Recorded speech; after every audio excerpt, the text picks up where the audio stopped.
Hello students, today I am going to give you Hindi description of introduction and summary of chapter number 5, The Ailing Planet, written by Nani Palkhiwala. This chapter is prescribed in class 11th English book Hornbill. The Ailing Planet. Ailing means बीमार. Planet. कौन सा है बीमार planet? बीमार planet किसको बोल सकते हैं हम? हमारी पृथ्वी ही है बीमार. और क्यों बीमार है? हमने अपने कार्यों से, हमने अपने कर्मों से अपनी पृथ्वी को बीमार कर दिया है. इतना शोषण किया है अपनी पृथ्वी का, इसके रिसोर्सेज का, जो रिसोर्सेज हम यूज करते हैं और उससे ज़्यादा बर्बाद करते हैं. तो हमने अपनी पृथ्वी का कार्बन डाइऑक्साइड का लेवल बढ़ा दिया, मीथेन का बढ़ा दिया, जितनी भी हानिकारक गैसें हैं, ग्रीन हाउस गैसेस हैं, जो कि पृथ्वी पे एक सीमित मात्रा में थी, सिर्फ पृथ्वी को थोड़ा गर्म रखने के लिए, ताकि पृथ्वी ठंडा ना हो. उसके लिए ग्रीन हाउस गैसेस बहुत इंपॉर्टेंट थी, ताकि पृथ्वी गर्म ना हो. जितना भी हीट आता है सन से पृथ्वी पे, पूरा का पूरा चला ना जाए, इसके लिए ग्रीन हाउस गैसेस हैं जो कि कुछ हीट को एब्जॉर्ब कर लेती हैं और पृथ्वी गर्म रहती है. अगर ग्रीन हाउस गैसेस ना हो तो पृथ्वी एकदम से बर्फ़ का गोला बन जाएगी. तो इसके लिए कुछ ग्रीन हाउस गैसेस थी. और मगर हमने फैक्ट्रीज और कूड़ा कचरा और हमारे अपने कार्यों से उन ग्रीन हाउस गैसेस का लेवल इतना ज़्यादा बढ़ा दिया है कि अब कुछ सालों में जितने भी ग्लेशियर्स हैं, बहुत सारे ग्लेशियर्स पिघल गए और अभी भी कंटिन्यूअसली ग्लेशियर्स पिघलते जा रहे हैं. तो इससे क्या होगा, जो नॉर्थ पोल और साउथ पोल पे जो बर्फ़ के पहाड़ हैं, इतने बड़े बड़े ग्लेशियर्स यानी बर्फ़ के पहाड़, तो नॉर्थ पोल और साउथ पोल पे जो बर्फ़ के इतने बड़े बड़े पहाड़ हैं, ग्लेशियर्स हैं, सब के सब पिघल जाएंगे. तो फिर क्या होगा, सी लेवल ऊपर उठ जाएगा और पृथ्वी डूब जाएगी. तो हमने, और जो भी ग्रीन हाउस गैसेस हैं उनका लेवल काफ़ी बढ़ गया है, उनकी मात्रा ज़्यादा बढ़ गई है एनवायरनमेंट में, पोल्यूशन बहुत ज़्यादा हो गया है. तो हमने अपनी पृथ्वी को बीमार कर दिया है. तो यहाँ पे जो ये द एलिंग प्लैनेट है, ये एलिंग प्लैनेट कोई और नहीं, हमारी पृथ्वी ही है. और इसका सब टाइटल है the green movements role. Green movements का क्या रोल है? At first let us know about introduction. This chapter focuses on the factors that are responsible for the declining health of the earth. ये जो chapter है ailing planet, ये focus करता है किन चीज़ों पे, किन फैक्टर्स पे ये फोकस करता है? ये उन फैक्टर्स पे फोकस करता है, उन फैक्टर्स के ऊपर चर्चा करता है जो कि रिस्पॉन्सिबल है अर्थ की डिक्लाइनिंग कंडीशन की. डिक्लाइन यानी गिरना, और मतलब और ख़राब होना, मतलब अर्थ के डिक्लाइनिंग हेल्थ के लिए, मतलब ख़राब हेल्थ के लिए जो फैक्टर्स रिस्पॉन्सिबल हैं, उन फैक्टर्स के ऊपर ये जो चैप्टर है एलिंग प्लैनेट चर्चा फोकस करता है.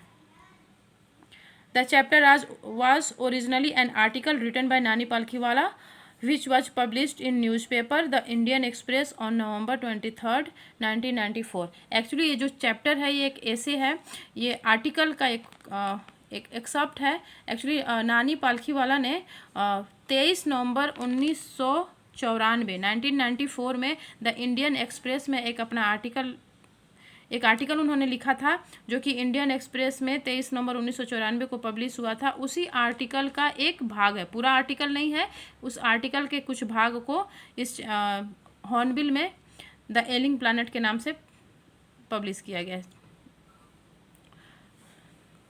तो ये एक आर्टिकल था जो कि इंडियन एक्सप्रेस में पब्लिश हुआ था, और इसी के कुछ भाग को एलिंग प्लैनेट के नाम से प्रेस्क्राइब किया गया है इस बुक में. The writer discusses the green movement, how a जू. इस चैप्टर में ग्रीन मूवमेंट की भी बात की गई है.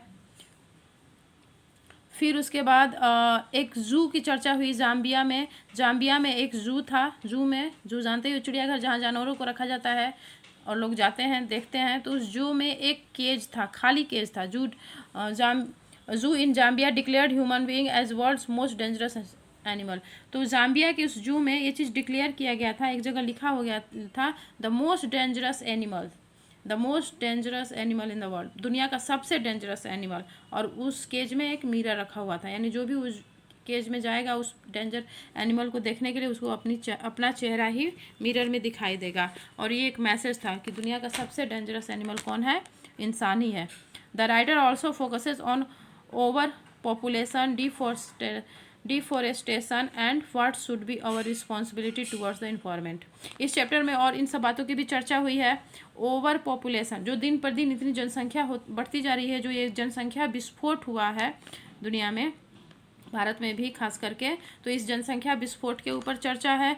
डिफॉरेस्टेशन, जो जंगल कट रहे हैं, डिफॉरेस्टेशन यानी जंगलों का कटना, जो जंगल कट रहे हैं उसके ऊपर और चर्चा है। किस चीज़ के ऊपर? What should be our responsibility, हमारी responsibility towards the environment, environment के प्रति हमारी रिस्पॉन्सिबिलिटी क्या है, इसके ऊपर भी चर्चा की गई है इस चैप्टर में। ये तो हो गया इंट्रोडक्शन। अब summary. In this chapter, the writer raises an issue towards the deteriorating health of the earth. इस चैप्टर ने राइटर ने एक इशू रेज किया है, एक मुद्दा उठाया है। क्या मुद्दा है? तो डिटीरियोरेटिंग हेल्थ ऑफ अर्थ है। डिटीरियोरेटिंग मतलब होता है दयनीय और ख़राब से ख़राब होते जाना, मतलब जो हेल्थ ऑफ अर्थ, पृथ्वी का जो हेल्थ दिन पे दिन खराब से खराब होता जा रहा है, मतलब अच्छा नहीं हो रहा है, डिटीरियर होता जा रहा है, मतलब खराब होता जा रहा है, जो हेल्थ दिन पे दिन और ज़्यादा खराब होता जा रहा है, इसी को मुद्दा बनाया है और इस मुद्दे की पे बात कर रहे हैं। As human beings have been exploiting natural resources from decades, presently the condition has made the environment critical. In 1970 critical. Writer कहना चाहते हैं कि दशकों से, डिकेट्स मीन्स 10 ईयर्स का एक डिकेट होता है और 100 ईयर्स का सेंचुरी होता है, तो डिकेट्स यानी दशक। Human beings have been exploiting natural resource, हम कहाँ से कोई भी अपना रिसोर्स लेते हैं? नेचर से ही लेते हैं, पृथ्वी से ही हम अपने रिसोर्स ले रहे हैं। रिसोर्स यानी संसाधन। चाहे अगर हम बिजली बनाने के लिए कोयला ले रहे हैं, तो कोयला क्या हुआ? एक रिसोर्स हुआ जिसको हम ज़मीन से निकालते हैं। वैसे ही हम अपने डेली यूज के लाइफ के लिए, अगर हम घर बनाने के लिए कंक्रीट ले रहे हैं, सीमेंट ले रहे हैं, तो ये सब रिसोर्स हम कहाँ से ले रहे हैं? पृथ्वी से ही ले रहे हैं। तो राइटर के कहने का मतलब है कि हम दशकों से नेचुरल रिसोर्स को हम यूज कर रहे हैं, और सिर्फ यूज ही नहीं कर रहे हैं, इसको एक्सप्लॉइट कर रहे हैं, तबाह कर रहे हैं, बर्बाद कर रहे हैं। Presently the condition has made the environment critical, और इसकी वजह से अभी क्या है, जैसे कि घर बनाने के लिए, फर्नीचर्स बनाने के लिए हम रिसोर्स के रूप में वुड लेते हैं, जो कि लेते हैं जंगल की पेड़ों से, लकड़ियों से। तो वुड के लिए हम जंगलों का काटते जा रहे हैं, तो ये क्या हुआ? हम रिसोर्स का यूज नहीं कर रहे हैं, हम रिसोर्स को बर्बाद कर रहे हैं। अगर हम जितना पेड़ हम काट रहे हैं फर्नीचर के लिए, उसके दोगुना तिगुना हमें पेड़ लगाना चाहिए, तब तो जा कर के ये बैलेंस होगा। हम तो अपने रिसोर्स के लिए बस लेते ही जा रहे हैं, लेते जा रहे हैं। वाटर का यूज कर रहे हैं कारखाने में या डेली यूज में, नदियों का पानी या ज़मीन के अंदर का पानी निकाल रहे हैं, और फिर ज़मीन में उतना पानी जा नहीं पा रहा है, हम पानी बहा रहे हैं, और पानी हम जो लेते हैं फिर उसको यूज करके गंदा पानी हम नदियों में डाल रहे हैं। तो हम रिसोर्सेज का सही ढंग से यूज नहीं कर रहे हैं, उसको हम बर्बाद कर रहे हैं। इससे क्या हो रहा है कि कंडीशन और ज़्यादा ख़राब, क्रिटिकल हो गई है इन्वायरमेंट की, वातावरण की, पर्यावरण की कंडीशन क्या हो गई है? हमारे बर्बादी से ख़राब हो गई है, और ख़राब हो गई है कंडीशन। हाँ, in 1972 the green movement helped environmentalists to raise awareness about the harmful condition of the earth, and since then there has been no looking back, as the movement has been successfully educating people about the conservation of the environment. अब बोल रहे हैं कि 1972 ईस्वी में green movement हुआ था। कब हुआ था ग्रीन मूवमेंट? 1972 ईस्वी में।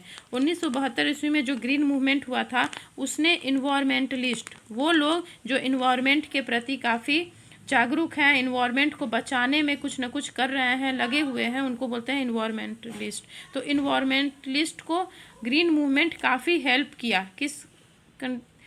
कैसे? To raise awareness about the harmful condition of earth, earth की जो हार्मफुल कंडीशन हो गई है, काफ़ी ख़तरनाक कंडीशन हो गई है अर्थ की, इसके लिए अवेयरनेस, लोगों के बीच में जागरूकता पैदा करने में, अवेयरनेस पैदा करने में ग्रीन मूवमेंट काफ़ी हेल्प किया इन्वायरमेंटलिस्ट का। Since then there has been no looking back as the movement has been, और ये मूवमेंट काफ़ी सक्सेसफुल रहा है, उसके बाद से फिर कोई मुड़ के नहीं देखा है। और ये ग्रीन मूवमेंट लोगों को काफ़ी एडुकेट कर रही है, उनको शिक्षित कर रही है किस बारे में? Conservation of the environment, environment के संरक्षण, कंजर्वेशन यानी संरक्षण, इन्वायरमेंट के संरक्षण के बारे में ये ग्रीन मूवमेंट जो है वो लोगों को काफ़ी तब से लेकर आज तक काफ़ी उनको शिक्षित कर रही है, जागरूक कर रही है। Earth is like a patient whose health is declining and it is our duty to improve it.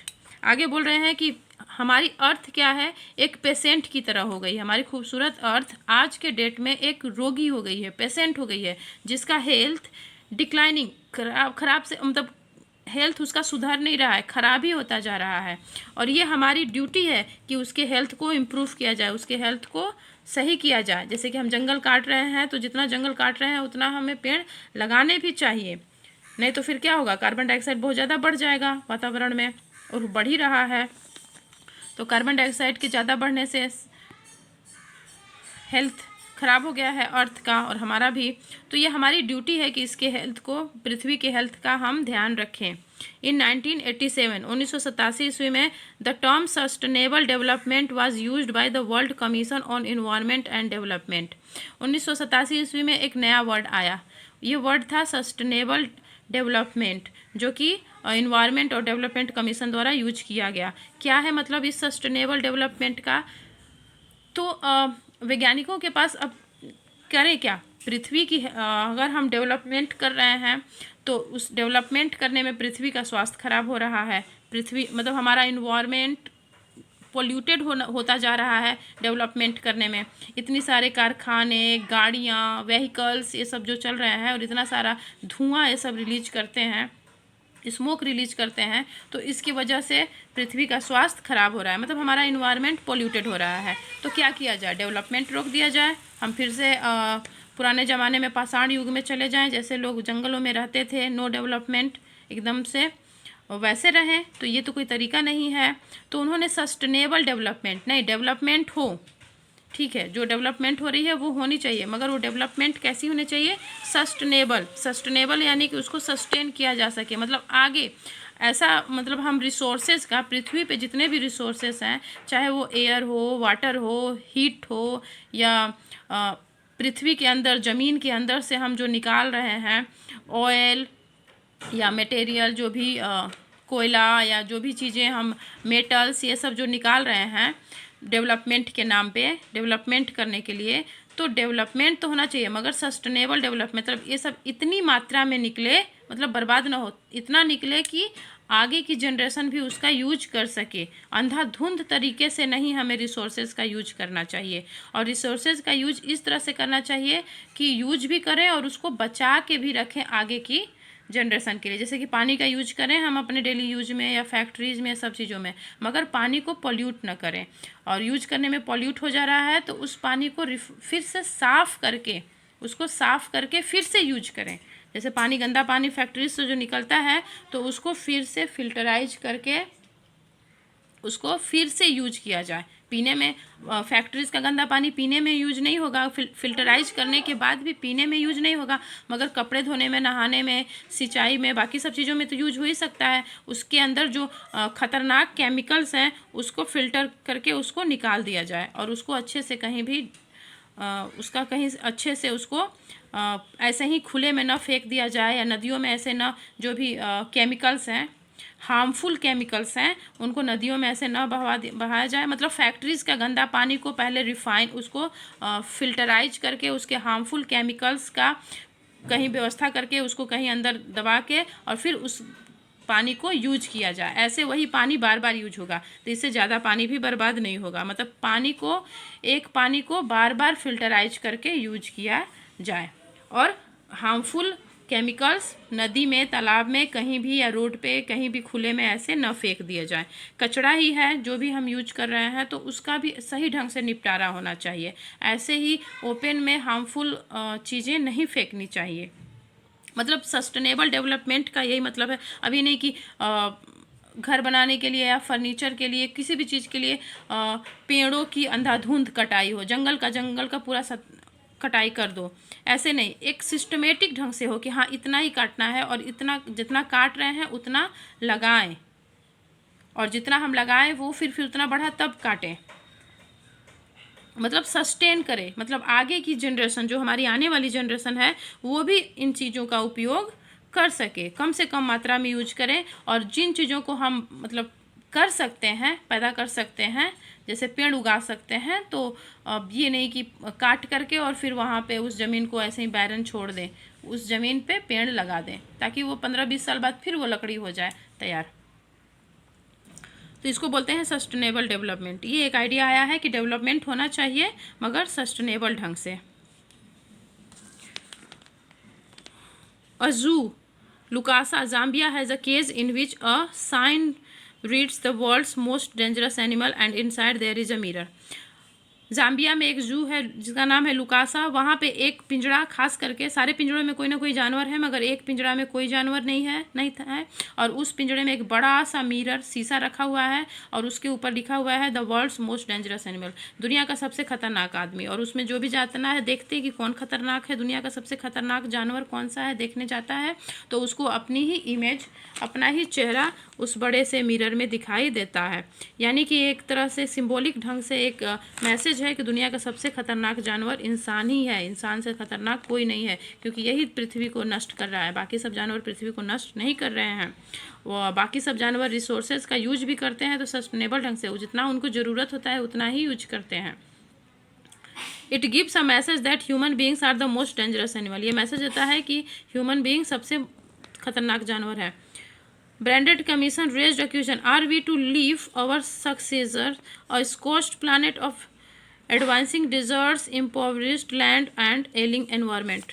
एक कमीशन है, उसने एक रिपोर्ट निकाली थी। उसने कहा था कि क्या हम अपने सक्सेसर यानी आने वाली जनरेशन, कमिंग जनरेशन, हम आने वाली जनरेशन को स्कॉर्च्ड यानी पूरी तरह से यूज किया हुआ, नोचा चौथा हुआ, मतलब एक तरह से क्षति, स्कॉर्च यानी क्षति, एक क्षति पहुंचाया हुआ प्लैनेट, मतलब हम अपने आने वाली जनरेशन को क्या एक स्कॉर्च्ड प्लैनेट, एक स्कॉर्च अर्थ देंगे जहां एडवांसिंग डेजर्ट्स, जहां मरुस्थल, डिफॉरेस्टेशन होगा तो क्या होगा, जंगल कटेंगे, डिफॉरेस्टेशन होगा तो क्या होगा, डेजर्ट्स बढ़ेंगे, रेगिस्तान बढ़ेंगे, जंगलों को काटा जाएगा और फिर वहाँ पे नए पेड़ नहीं लगाए जाएंगे तो क्या होगा, फिर रेगिस्तान बढ़ेंगे, इम्पोवरिश्ड लैंडिंग, और लैंड्स, इतना हम लैंड्स को फसल उगा करके इतना यूज कर लेते हैं कि वो अब लैंड जो है, जो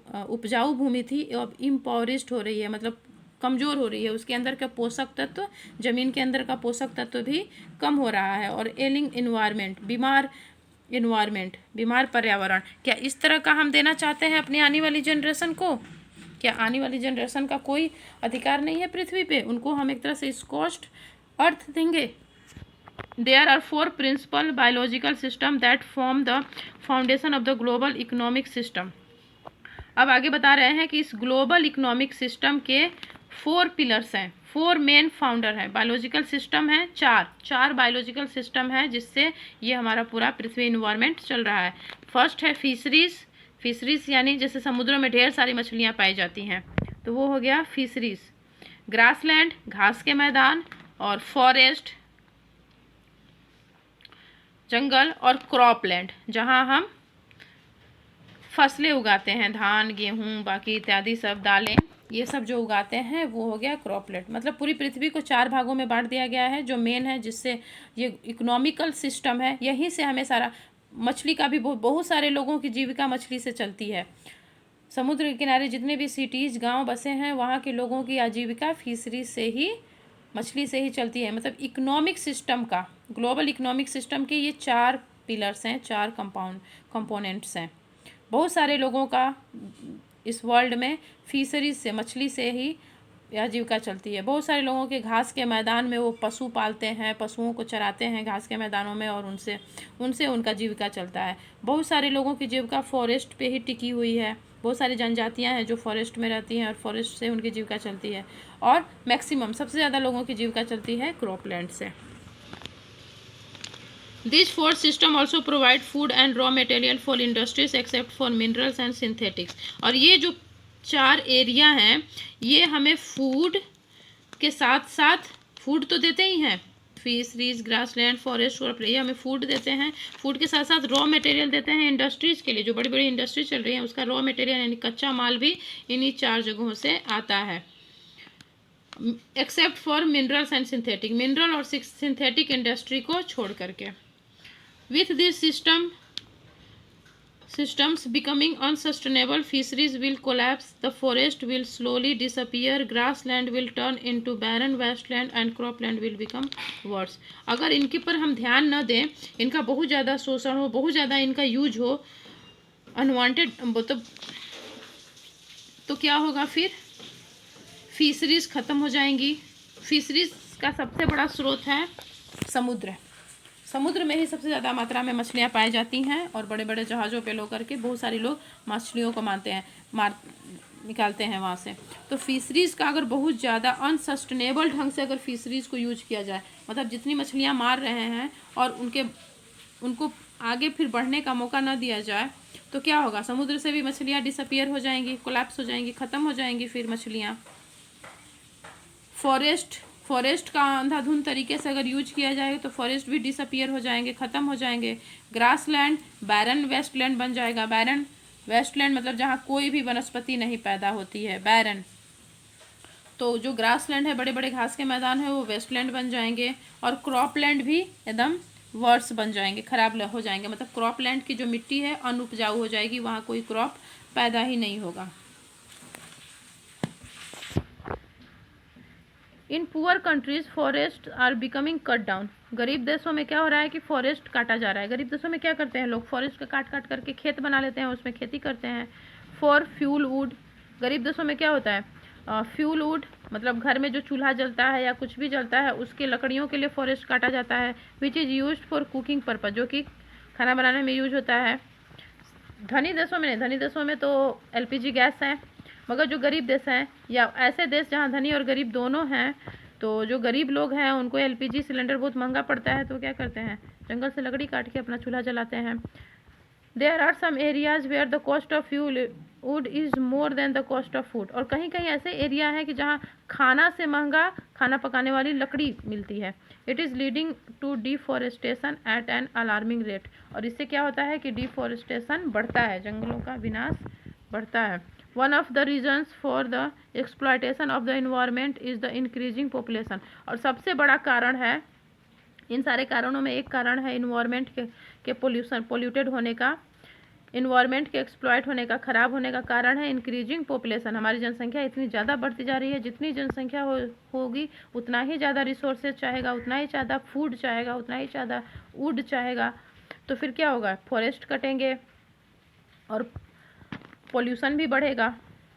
तो बहुत ज़्यादा ये जो जनसंख्या विस्फोट हुआ है, इंक्रीजिंग पॉपुलेशन भी इन्वायरमेंट के एक्सप्लॉयटेशन के लिए एक बहुत बड़ा फैक्टर है। It is observe that about 1 million population is increasing in every 4 days। हर 4 दिन में 1 मिलियन पॉपुलेशन बढ़ जाती है। This is not a good sign, ये अच्छा साइन नहीं है। There is an urgent need to control over population in the world. ये सही नहीं है। दुनिया की जो ओवर पॉपुलेशन है, जो बहुत ज़्यादा जनसंख्या हो गई है, अब नीड है कि इसको कंट्रोल किया जाए। Development is the best contraceptive for these problems as it will help in reduction in fertility, increase in education and income and improvement in health। बोल रहा है राइटर की डेवलपमेंट ये बेस्ट कंट्रासेप्टिव है। अगर पॉपुलेशन को रोकना है तो डेवलपमेंट करना होगा। जो लोग ज़्यादा डेवलप हैं, ज़्यादा पढ़े लिखे हैं, वो लोग ज़्यादा बच्चे नहीं करते हैं। ऐसा देखा जाता है कि पुअर पीपल्स जो में ज़्यादा बच्चे होते हैं। तो अगर डेवलपमेंट किया जाए, उनको पढ़ाया लिखाया जाए, एजुकेशन अगर बढ़ाया जाए, तो एजुकेशन बढ़ने से, इनकम बढ़ने से, जिन लोगों की इनकम भी ज़्यादा होती है, ज़्यादा पैसे होते हैं, उनके घर बच्चे कम होते हैं। जिनकी इनकम जितना ही कम है उनके बच्चे उतना ही ज़्यादा है। मतलब पॉवर्टी है, एजुकेशन नहीं है तो बच्चों की संख्या ज़्यादा है, ऐसा देखा गया है। तो इसलिए बोला कि डेवलपमेंट किया जाए, एजुकेशन, लोगों को एडुकेटेड किया जाए, इनकम बढ़ाई जाए, तो ये पॉपुलेशन डिक्रीज होगा। We must see the world as a whole and not as dissociated. Dissociated parts, हमें पूरे वर्ल्ड को एक साथ देखना होगा, उसको डिसोसिएटेड रूप में नहीं देखना होगा कि ये हमारा भारत है, ये हमारा पाकिस्तान, ये पाकिस्तान है, तो ये चाइना है, तो ये बांग्लादेश है, ऐसे करके नहीं देखना होगा। उसको डिसोसिएटेड पार्ट में नहीं देखना होगा कि नहीं हमारा बस ठीक है तो बाकी किसी का कैसा भी हो क्या फ़र्क पड़ता है। वैसे भारत का तो और ख़राब है, हमारा पॉपुलेशन तो और ज़्यादा है, हम सेकेंड नंबर पे हैं पॉपुलेशन के मामले में, और कुछ ही सालों में हम नंबर 1 होने जा रहे हैं, जबकि क्षेत्रफल के हिसाब से हम 7वें नंबर पे हैं और जनसंख्या के हिसाब से सेकेंड नंबर पे हैं, मगर बहुत जल्दी फर्स्ट होने जा रहे हैं, चाइना को भी हम क्रॉस करने जा रहे हैं। It is a holistic and ecological way, तो बोल रहा है कि हमें देश वाइज और ऐसे नहीं देखना चाहिए, हमें पूरी दुनिया को, वर्ल्ड को एक नज़र से देखना चाहिए कि पूरी दुनिया का पॉपुलेशन बहुत ज़्यादा हो रहा है या पूरी दुनिया में पॉल्यूशन बढ़ता जा रहा है, तो होलिस्टिक वे में और इकोलॉजिकल वे में देखना चाहिए। According to Mr. Brown, we have not inherited the earth from our forefathers, but we have borrowed it from our future generation। एक बहुत बड़ा राइटर है, उन्होंने लिखा है कि हमने अपने पूर्वजों से पृथ्वी, हमें जो कुछ भी रिसोर्सेज हम पृथ्वी पर जो रिसोर्सेज हम ले रहे हैं, उपयोग कर रहे हैं, चाहे वो पानी हुआ या एयर हुआ, एयर ही हम पोल्यूट कर रहे हैं, कार्बन डाइऑक्साइड और मोनोऑक्साइड की मात्रा इतनी बढ़ती जा रही है तो सांस लेना दुर्लभ हो गया है, तो आने वाली जनरेशन कैसे सांस लेगी, कैसे सर्वाइव करेगी इस पोल्यूशन में, एयर पोल्यूशन में। तो हम जो भी रिसोर्सेज यूज कर रहे हैं, चाहे वो एयर हो या वाटर हो या जो कुछ भी है, तो हम अपने पूर्वजों से नहीं लिए हैं। ऐसा नहीं है कि हम हमारे फोरफादर्स, हमारे पूर्वजों से ये हमको मिला है, नहीं, इसको ऐसा नहीं सोचना चाहिए, इसको ऐसे सोचना चाहिए कि ये हमने बोरो किया है, उधार लिया है अपनी आने वाली जनरेशन से। मतलब ये जो हम आज जी रहे हैं तो सोच रहे हैं ये पानी हमारा है, हवा हमारा है, ये लैंड हमारा है, लैंड के अंदर जो कुछ भी रिसोर्सेज हैं वो सब हमारा है, ऐसा नहीं सोचना चाहिए। हमें ये सोचना चाहिए कि ये सारी चीज़ें हमारी आने वाली जनरेशन की है। जब हम ऐसा सोचेंगे तभी हम इन चीज़ों को बचाएंगे। हम पानी इतना बर्बाद करते हैं, पंप चला देते हैं, मोटर चला देते हैं और पानी बह रहा है, तो अगर हम क्योंकि हम आने वाली जनरेशन के बारे में सोचते ही नहीं है। अगर हम ये सोचें कि ये पानी हमारा नहीं है, हमारी जो आने वाली जनरेशन है उसका पानी है, हम अभी यूज कर रहे हैं, बस ये है उसका, तो हम इसको सही ढंग से यूज करेंगे। मतलब कि हमें अपनी आने वाली जनरेशन को भी ख्याल रखना है, अपनी आने वाली जनरेशन के लिए हमें इन सारी चीज़ों को, पृथ्वी के जितने भी रिसोर्सेज हैं उसको बचा के और सही ढंग से रखना है, उसको पोल्यूट करके नहीं रखना है। सारा पानी हम ही यूज कर जाएंगे, अंदर का, ज़मीन के अंदर का सारा पानी, वाटर लेवल इतना गिरता जा रहा है तो सारा पानी हम ही निकाल के बर्बाद कर देंगे, तो आने वाली जनरेशन को पानी कहाँ से मिलेगा। एयर हम पोल्यूट कर देंगे तो आने वाली जनरेशन कैसे सांस ले पाएगी। या बहुत सारी चीज़ें हैं, रिसोर्सेज हैं जो हम ही ख़त्म कर देंगे तो आने वाली जनरेशन कैसे लेगी। इसीलिए बोल रहे हैं कि ये हमें अपने फोरफादर्स से नहीं मिला है, ये हमारी आने वाली जनरेशन का है और इसको हमें प्रिजर्व करके रखना है आने वाली जनरेशन के लिए। ओके, बहुत ही मैसेजफुल ये चैप्टर है, इसको तुम लोग बुक में भी पढ़ना।